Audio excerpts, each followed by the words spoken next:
What's going on, guys? So in this video we're going to be discussing a fragrance that's a brand new original release from one of the top artisan shaving companies on the wet shaving side of our little men's grooming, men's care niche world that we guys like to enjoy these days. And it's a company called Gentleman's Nod. You may have heard of them. They do a lot of Zaharoff's shave ancillaries, shave sets, the soaps, the aftershave splashes, and so on. But this is called Musashi from Gentleman's Nod. Let's discuss it. There's a lot to cover. Stay tuned.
So moving into this scent, this is one that if you're into Yuzu, you're going to love this fragrance.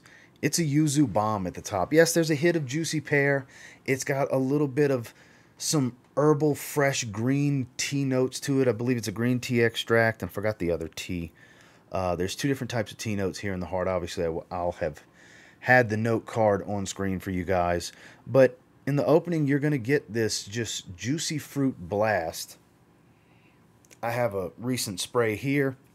The dry down's here. It's all over my chest and my neck and everything. It's my scent of the evening. Wore it again 2 days ago. I've been doing a bunch of test sprays. It's just been an absolute joy to wear. But like I said, if you like Yuzu, I don't really get much mandarin orange here. It's called a yellow mandarin is what was used to compose it. This was actually made at MY, so it's take it from a guy who made a fragrance with MY. It's top tier oils. The quality is definitely there. And I don't really get any bergamot either, but I get the pear, I get the Yuzu big time. And the Yuzu stays for a very long time. It's a 27% extrate. It's a heavy dose of the Yuzu. You can tell in the opening. And then, like I said, this tea note with this green tea, there's a little bit of pink pepper and a floral tone that offers a little bit of a sweet spice hit, but it's not really a spicy fragrance at all. It's more of a fresh herbal green smell with this beautiful Yuzu. Like I said, this opening into the heart lasts for several hours in the fragrance. As you start to get into the dry down, the fir balsam offers this grounded green feel. There's a little bit of woods here, cypriol and the fir balsam and vetiver offer a touch of an earthy tone, but never make it a dark fragrance. The freshness never seems to go away, and I think that's due to the amberwood and driftwood in the base, because the driftwood's more of an aquatic, salty wood note, and then the amberwood can offer a warm amber feel, but depending on the dosage, it won't necessarily warm the fragrance up much, and I kind of think it's a lower dose of amberwood here, because I don't get a lot of amberwood. I get more of the driftwood and the fir balsam in the base. It's got this woody green feel, a little salty, almost like an ambergris feel. So I know that's the driftwood because, like I said, it's a salty, woody note. It's not a load of nuances. It pretty much goes through 3 stages on my skin. Like I said, Yuzu bomb up top with a little hit of juicy pear. Settles into this fresh herbal green tone with a light touch of the Yuzu, and then settles into this much more green and woody feel from the woods and the fir balsam. This smells incredible. I'm very impressed with this fragrance. I'm very impressed with this fragrance. It's even better than I originally anticipated it to be, because I knew it was being created through MY. Not surprised at the quality of the blend and the oils, like I said, that was to be expected, but the overall composition to suit the story that's being told here and just the overall pleasant feel of this fragrance. There's nothing challenging to this wear. There's nothing overly masculine or even remotely feminine. It's perfectly unisex. This is one of those relaxing vibe type of fragrances. Yeah, there's a bunch of bright citrus at the top, but this variety of tea notes really has a soothing effect. You don't have to have lavender to get a soothing, calming tone to an aroma. And that's the beauty of this fragrance. There isn't lavender here. So those of you that are used to getting lavender to get more of a calming effect, you don't get that here. You get these beautiful tea notes that never make it earthy, never make it too dark and herbal. There's nothing dark in the dry down. It, like I said, it's just fresh from beginning to end, but 3 different stages of fresh. This is definitely sample worthy. You can get samples of this. You don't have to commit to blind buying a bottle from the Gentleman's Nod website. So get a sample and try this. This may be the next fragrance you add to your collection because the scent alone is at least worth the experience. Now, in regards to performance, like I said before, it's a 27% extrait. So what does that mean in terms of longevity? So on my skin, it's been falling in the 8 to 9 hour range. Because of the freshness, I think that tones it back from being a 10 to 12 hour crazy beast. But with this scent profile, I don't really feel like it's necessary. This is one that some people may get 10 to 12 hours. I've been taking showers before that situation happens, whereas since it's my scent of the evening, I'll be able to smell myself in the morning more than likely. Like I said, it's a very high oil concentration. So 8 to 10 hours is a safe range for what I've been getting consistently since I got this fragrance. I've been testing this fragrance for several weeks. It's been about 3 weeks I've had this fragrance now that I've been testing it. And yeah, performance has been definitely well above average because my wheelhouse is 6 to 8 hours in longevity. This goes well beyond that with the 8-9 hour range, so 8 to 10 hours. And then projection is very bright, very airy and ozonic at the top. Like I said, it's a big blast of citrus. It's gonna be loud, you know. And the first hour is that. It's very loud. If you spray this one heavy, you can have a big old giant cloud going on, you know, beyond arm's reach. Whereas if you're more of a moderate sprayer most of the time with fragrances like I am, 5 to 7 range, it's going to be slightly beyond arm's reach. So a little above average in projection for the first 2 hours or so.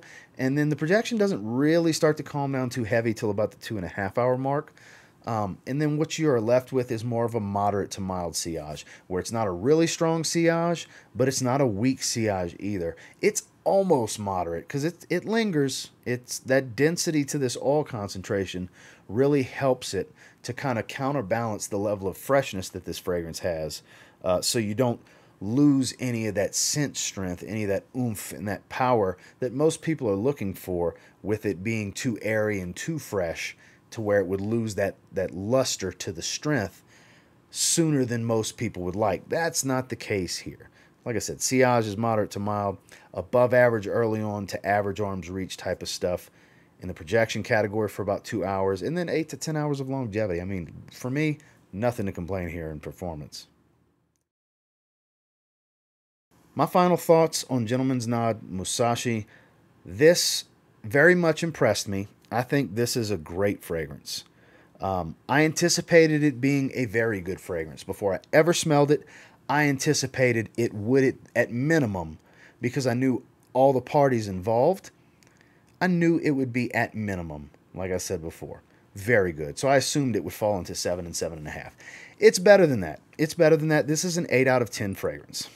I think it's a great fragrance, worth an olfactive experience, because for me, it's always nice when you can get a new and original fresh fragrance with pretty good performance. That's hard to do without having a bunch of synthetics, which there is amberwood in here, but it's not an amberwood bomb. Don't think because you see amberwood that it's heavy on the amberwood. It's kind of just there as a supporting player in the base. It doesn't take the lead at any given point in the lifespan of this fragrance. And I've really been enjoying it. It's one that I just love smelling. The dry down maintains the freshness, but a light woody freshness. And then the opening to heart is just loads of beautiful citrus, yuzu at that. Not everybody uses yuzu that much anymore. Most people think Issey Miyake pour homme whenever the L'Eau-d'Issy-Pour-Homme when they think of Yuzu, because it's the most famous Yuzu fragrance of all time. Doesn't smell like that, but it's very refreshing, to say the least. That's where I'm at with it. Like I said, get a sample and try this one. Well, that's my thoughts and feelings on Musashi from Gentleman's Nod.